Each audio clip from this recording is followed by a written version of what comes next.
मनपाचे 1710 कोटींचे अंदाजपत्रक सादर। अहिल्यानगरला काय मिळणार पहा। मंडळी, अहिल्यानगर महानगरपालिकेचे सन 2026-27 या आर्थिक वर्षासाठीचे तब्बल 1710 कोटी रुपयांचे अंदाजपत्रक सादर केले। अंदाजपत्रकानुसार महसुली उत्पन्न 481 कोटी तर भांडवली जमा 1161 कोटी 42 लाख रुपये अपेक्षित आहेत।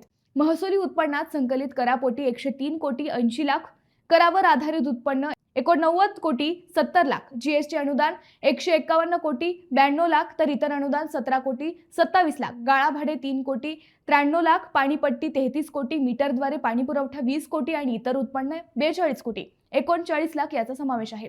मंडळी, नगरला काय मिळणार तर पाणी पुरवठा, साहित्य, टँकर व्यवस्था, अशुद्ध पाणी नियंत्रण, अग्निशमन वाहने, नवीन रस्ते दुरुस्ती, इमारत दुरुस्ती, नाले सफाई, आपत्कालीन व्यवस्थापन, वृक्षारोपण, कचरा डेपो सुधारण, मोकाट जनावरांचा बंदोबस्त, मालमत्ता सर्वेक्षण, उद्यान दुरुस्ती अशा विविध विकास कामांवरही मोठा निधी खर्च होणार आहे।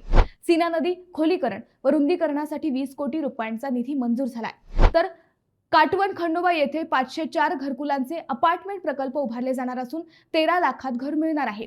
शहरात ई बस सेवा सुरू करण्यासाठी 12 कोटी मंजूर झाले असून एकूण 40 बस धावणार आहेत। कचरा डेपो येथे स्वच्छता भारत अभियानांतर्गत 7 कोटी 58 लाखांचा मॉन्सून शेड, नेहरू मार्केटसाठी 8 कोटी 9 लाख, रंगभवन येथे 28 कोटींचा शॉपिंग कॉम्प्लेक्स तसेच प्रोफेसर कॉलनीत 35 कोटींचा बीओटी तत्वावरील प्रकल्प राबवण्यात येणार आहे।